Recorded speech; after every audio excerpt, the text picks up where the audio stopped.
Welcome to duties world. இன்றைக்கி நம்ம சேனலில் ஒரு சூப்பரான முட்டை மசாலா தான் எப்படி செய்கிறதுன்னு பார்க்க போகிறோம்.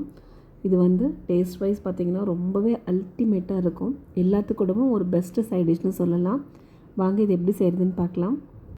இதுக்கு பார்த்திங்க அப்படின்னா ஒரு பேனில் ஒரு 4 டேபிள் ஸ்பூன் எண்ணெய் ஆட் பண்ணிக்கோங்க.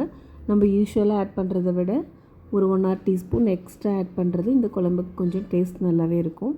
கூடவே பார்த்திங்கன்னா ஹோல் ஸ்பைசஸ், பட்டை, கிராம்பு, சோம்பு அது மட்டும்தான் எடுத்திருக்கேன். வேறு எந்த ஸ்பைசஸும் தேவையில்லை. வேணும்னா நீங்கள் கல்பாசியோ பிரிஞ்சி இலையோ போட்டுக்கலாம். அதுவும் ஒரு எக்ஸ்ட்ரா ஃப்ளேவர் கொடுக்கும். கூடவே நான் 1/2 ஸ்பூன் கடுகு ஆட் பண்ணியிருக்கேன். அது கூட ஒரு கொத்து கருவேப்பிலை, நீல வாக்கில் கட் பண்ண 3 பெரிய வெங்காயம், இது எல்லாத்தையுமே ஆட் பண்ணிவிட்டு நல்லா வதக்கி எடுத்துக்கலாம். இந்த டிஷ்க்கு பார்த்திங்க அப்படின்னா வெங்காயம் ரொம்பவே நல்லா ஃப்ரை ஆகணும். கிட்டத்தட்ட நம்ம பிரியாணிக்கு வறுக்கிற மாதிரி தான். அதுக்கு ஒரு ஸ்டேஜ் முன்னாடி வரைக்குமே இதுக்கு நம்ம வதக்கணும். கண்ணாடி பதம் மட்டும் போதாது. ஸோ அதனால் நம்ம பிரியாணிக்கு வதக்கிற மாதிரி நல்ல கோல்டன் கலர் வரத்துக்கு ஜஸ்ட் அந்த லைட் கோல்டன் கலர் வர வரைக்கும் வதக்கிக்கலாம். நான் பார்த்திங்கன்னா ஃப்ளேவருக்கு ப்ளஸ் காரத்துக்கு 2 பச்சை மிளகாய் ஆட் பண்ணியிருக்கேன். பார்த்திங்கன்னா இப்போ வெங்காயம் நல்லா முருகி வர ஆரம்பிச்சிருச்சு. இந்த ஸ்டேஜில் ஒரு கைப்பிடி அளவுக்கு புதினா, ஒரு கைப்பிடி அளவுக்கு கொத்தமல்லி, ரெண்டையுமே நான் கொஞ்சம் பொடிசாக கட் பண்ணி ஆட் பண்ணியிருக்கேன். இதையும் வெங்காயத்தோடு சேர்த்து நல்லா முருகிற மாதிரி வதக்கி எடுத்துக்கலாம். அப்போ தான் குழம்புல அதோடய ஃப்ளேவர் டேஸ்ட் எல்லாம் நல்லாயிருக்கும். தக்காளி பார்த்திங்கன்னா நான் ஒரு பெரிய தக்காளி ஆட் பண்ணியிருக்கேன். நான் எதையுமே இன்றைக்கி அரைச்சி ஆட் பண்ணல, எல்லாமே அரைஞ்சி தான் போட்டிருக்கேன். இது ஒரு டைப் ஆஃப் டேஸ்ட் கொடுக்கும் உங்களுக்கு. தக்காளி பார்த்திங்கன்னா நல்லா சுருண்டு வரணும்.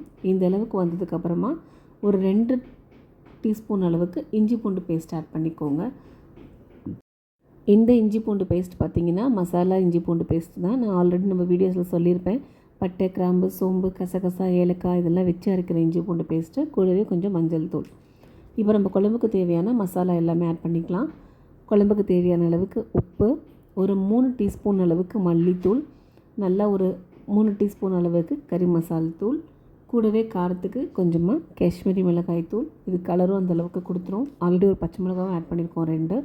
ஸோ உங்களோட காரத்தை பேலன்ஸ் பண்ணி நீங்கள் ஆட் பண்ணிக்கோங்க. இப்போ இது எல்லாத்தையுமே தக்காளி ப்ளஸ் எண்ணெயில் நல்லா ஒரு டைம் வதக்கிட்டு அதுக்கப்புறமா தண்ணி ஆட் பண்ணுங்கள். தண்ணி எடுத்தோடனே ஃபுல் ஆட் பண்ண வேணாம், கொஞ்சம் ஆட் பண்ணி இந்த மசாலாவெல்லாம் நல்லா அதில் போட்டு கலந்ததுக்கப்புறமா பேலன்ஸ் வாட்டர் ஆட் பண்ணிக்கோங்க. நான் கிட்டத்தட்ட 1/2 லிட்டர் தண்ணி ஆட் பண்ணியிருக்கேன்.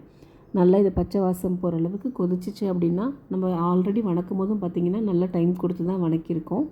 பட் இருந்தாலும் இன்னும் கொஞ்சம் நல்லா கொதிக்கி வரும்போது டேஸ்ட் நல்லாயிருக்கும்.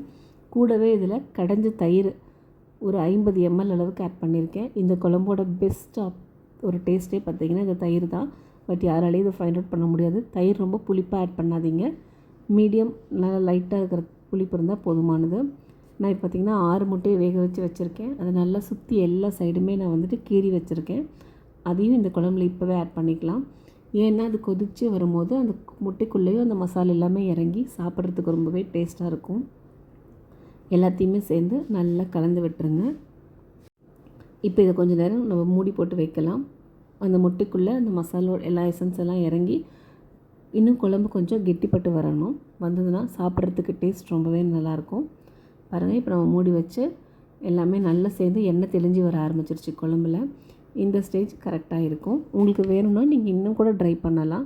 அதாவது ஒரு சைட் டிஷ் மாதிரி அப்படியே ரைஸ் கூட வச்சு சாப்பிட்றதுக்கு செய்கிறீங்க அப்படின்னா டோட்டலாக கூட நீங்கள் ட்ரை பண்ணிக்கலாம். ரொம்பவே சூப்பராக இருக்கும். இப்போ இந்த கன்சிஸ்டன்சி பார்த்திங்கன்னா ரைஸ்க்கு, இட்லி, தோசை, சப்பாத்தி எது கூட வேணாலும் நீங்கள் சைட் டிஷ்ஷாக வச்சு சாப்பிட்லாம். இதோட டேஸ்ட் அவ்வளோ சூப்பராக இருக்கும். கண்டிப்பாக நீங்கள் ட்ரை பண்ணிங்க அப்படின்னா வீட்டில் இருக்க எல்லாருக்கிட்டையும் உங்களுக்கு ஒரு பெரிய பாராட்டே கிடைக்கும். அதுக்கு நான் கேரண்டி. பாருங்கள், முட்டையில் இந்த கோடு போட்டதுனால எசன்ஸ் எல்லாம் உள்ளே சூப்பராக இறங்கியிருக்கு. கண்டிப்பாக உங்கள் வீட்லேயும் நீங்கள் இதை ட்ரை பண்ணி பாருங்கள். ட்ரை பண்ணிவிட்டு எப்படி இருக்குன்னு கமெண்ட்டில் சொல்லுங்கள். அருமையான முட்டை மசாலா ரெடி. ட்ரை பண்ணிவிட்டு எப்படி இருக்குன்னு கமெண்ட் பண்ணுங்கள். தேங்க்யூ.